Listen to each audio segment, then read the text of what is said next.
और ये बात प्रूफ हो गई है कि तालीम के हुसूल के लिए उम्र की कोई कैद नहीं है। तलहा, ये बात भी प्रूव हो गई है कि बाप बेटी का रिश्ता बड़ा नायाब होता है, अनमोल होता है और बेटी बाप से वो कुछ करवा सकती है जो बाप शायद करने का सोचे भी ना, क्योंकि बाप बेटी की मोहब्बत में वो सब कर लेते हैं। क्योंकि ऐसे ही हम आपको एक बाप बेटी से मिलवाने वाले हैं जो कराची के रहने वाले हैं और उन्होंने एक साथ MBA में एडमिशन लिया और एक साथ MBA का इम्तिहान पास भी कर लिया। डॉक्टर बीरबल और डॉक्टर सपना कुमारी हमारे साथ मौजूद हैं स्टूडियो में। बाकी सारी डिटेल्स इनसे मिलके जानते हैं। अस्सलाम वालेकुम। अच्छा जी, अब वेलकम से पहले थैंक यू सो मच कि आप लोग आए हमारे पास सुबह सुबह। तो अब ये बताइए कि किसने किसको इंस्पायर किया? पहले MBA आपने एडमिशन लिया, आपने फिर फादर को अपने फोर्स किया? नहीं जी, पहले तो ये था जब प्री मेडिकल में मैं थी, I had no interest in medical field. लेकिन मेरे फादर जो हैं वो डॉक्टर हैं, तो उनकी विश थी कि तीनों बच्चे जो हैं ना वो डॉक्टर बने। तो भाइयों ने तो खैर इतना इंटरेस्ट शो नहीं किया, तो आई वॉज लेफ्ट।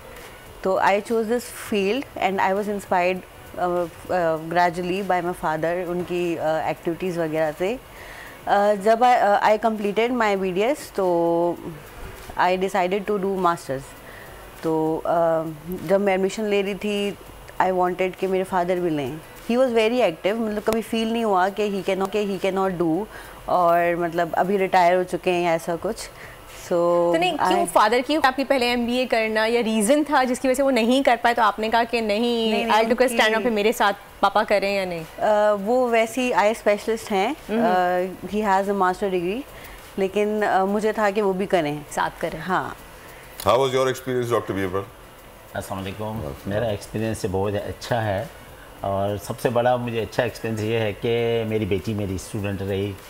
और दूसरा एक्सपीरियंस अभी अच्छा ये रह गया कि हम लोग कन्वोकेशन जो 18 दिसंबर को जो हो रहा है जनरल सिंध मेडिकल यूनिवर्सिटी का, उसमें एक साथ हम लोग डिग्री वसूल करेंगे। वाह, अच्छा, मैंने सुना है कि आपके बाहर भी बेटे जो रहते हैं वो बाप के कॉन्वोकेशन में भी आपके पार्टिसिपेट कर रहे हैं। उसूलन सुनने में ये आता है कि पेरेंट्स जो हैं वो अपने बच्चों के कॉन्वोकेशन में जाते हैं, लेकिन यहाँ पे एक स्वीट मोमेंट, एक बहुत अच्छा जेस्चर होने वाला है कि बेटे आपके कॉन्वोकेशन में आ रहे हैं। जी, यही मुझे बहुत खुशी हो रही है और उस लम्हे का इंतज़ार है। मेरे 2 बेटे बाहर हैं, वो मेरे गेस्ट हैं।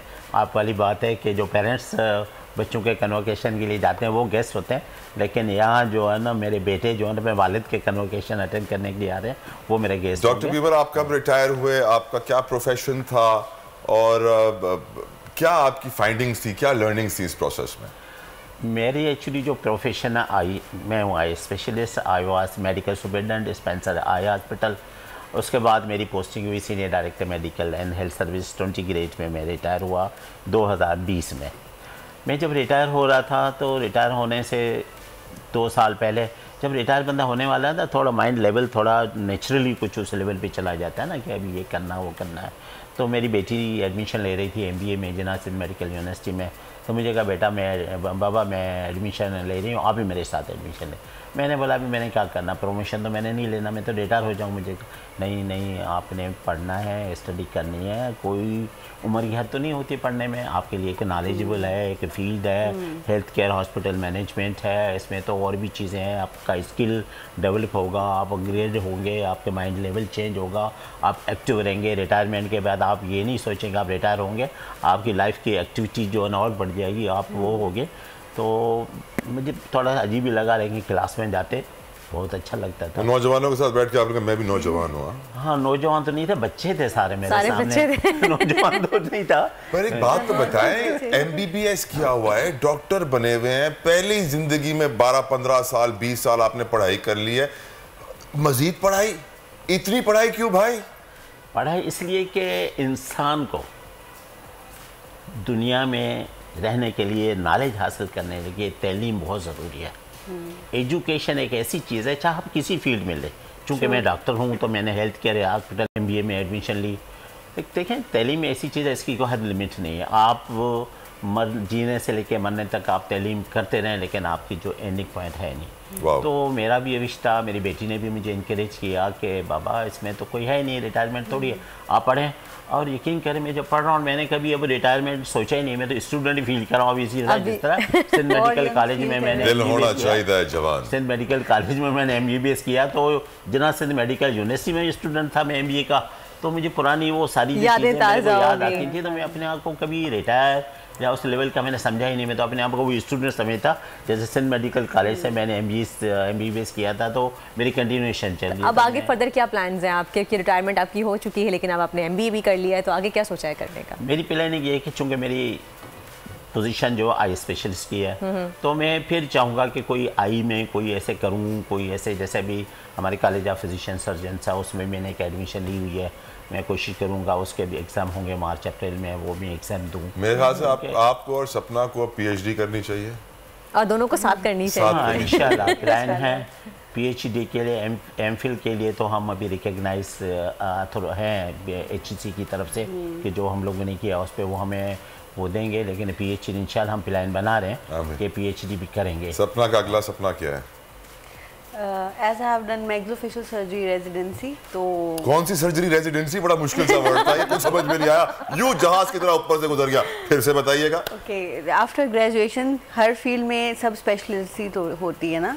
जैसे MBBS के बाद कार्डियोलॉजिस्ट होते हैं या गायनेकोलॉजिस्ट, डिफरेंट फील्ड्स हैं। इस तरह से स्पेशलाइजेशन जो होती है वो स्पेशलाइजेशन, इस तरह से BDS में भी डिफरेंट फील्ड्स हैं। वी हैव पीडियोडोंटिस्ट, एंडोडोंटिस्ट, अच्छा, ये डेंटिस्ट की फील्ड में जो है वो M से कुछ कहा था? Maxillofacial surgery. मैक्सिलोफेशियल सर्जरी जी, इसमें क्या होता है अब बता भी दें। ये सर्जन जो है ना डील करते हैं विद ओरल कैंसर्स, जैसे ओरल कैंसर्स हो गए और ट्रॉमा हो गया, लाइक एक्सीडेंट के केसेस आते हैं इमरजेंसी में, जिसमें जॉ फ्रैक्चर्स हो गए, ओरल पैथोलॉजीज हो गई। तो इसमें मैंने ट्रेनिंग की हुई है 4 इयर्स की, तो I will be giving the exam.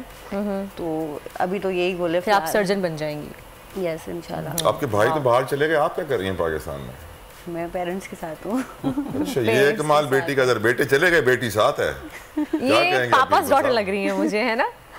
हाँ, देखें बेटी रहमत होती है बेशक, और देखें बेटे अल्लाह पाक की गिफ्ट होती है अल्लाह पाक की, लेकिन बेटी जिस घर में हो ना, मैं समझता हूँ फरिश्ता है, वो लकी बंदा है, रहमत है। और आप इस वक्त भी देखें कि बेटी मेरे साथ है, मैं इसका क्लास फेलो भी हूँ, हम क्लास में एक साथ बैठते थे और टीचर्स भी बड़े वो इनकरेज करते थे, खुश होते थे बाप बेटी पढ़ रहे हैं।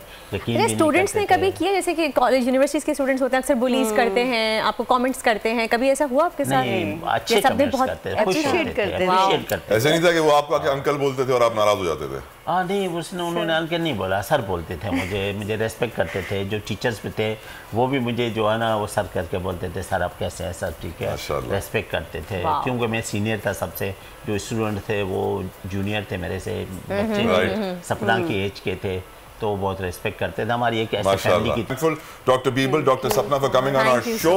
एक ही मुद्दे पे 2 FIR काटी गई हैं, एक ही केस है, एक कराची में, एक इस्लामाबाद। बस सवाती साहब की एक मुद्दे पे 50 काट दी हैं, तो बस आप बस खड़े रहेंगे तो भाई ये होगा। और लेकिन इस दफा कौम जाग चुकी है, ये एक है बात। अगर देखें तो अगर पूरी कौम जाग गई है, मगर बड़ा कम फर्क रह गया है बस अब। और सो मोटो के हवाले से मैं बता दूं, हमारे इस केस में भी सो मोटो लिया गया। हमारे केस में था हम बाइज्जत बरी हो गए जब, तो अदालत ने सो मोटो ले लिया कि जी भाई नीचे के केस में जब आप बरी होते हैं या कुछ होता है तो सिर्फ नीचे के कोर्ट के बाद हाई कोर्ट में केस जाता है, एक अपील होती है, एक प्रोसेस है कानून का, उसके बाद सुप्रीम कोर्ट केस जाता है। ये नहीं हुआ हमारे केस में। सुमोटो हो गया कि जी ये इस केस को वापस से सुना जाए। एक इल्जाम लगाया, बड़ा शोर हो गया, पता नहीं क्या हो गया जी। इल्जाम लगाया कि एक इदारे के एक ब्रिगेडियर साहब ने रिश्वत दी है जज साहब को। हमारे केस में ना हमने रिश्वत दी है ना हमने ली है। हम इल्जाम ये कि एक ब्रिगेडियर साहब ने रिश्वत दी है एक जज साहब पे। अच्छा जी, कैसे आप ये कह रहे हैं जी? कोई दूसरे जज साहब कह रहे हैं मैंने सुना है कि जी इसने रिश्वत दी है। वो जज साहब कह रहे हैं जी मैंने तो नहीं दी, मैं तो नहीं ली रिश्वत। अब वो जिस जज साहब ने ये कहा जी मैंने सुना है, उनके अपने कंडक्ट पे जो सुप्रीम जुडिशियल काउंसिल है उन्होंने अपने कंडक्ट, उनको उस जज को उस कंडक्ट पे निकाला है कि वो आप उसी इदारे के खिलाफ कई कार्रवाइयाँ स्पीचेस चीजें कर रहा था उस वक्त, तो उनको उस बेसिस पे निकाला। अब उसकी उधर बात गलत थी, हमारे केस में सही थी। सब्सक्राइब करें और बेल दबाएं ताकि कोई खबर रह न जाए।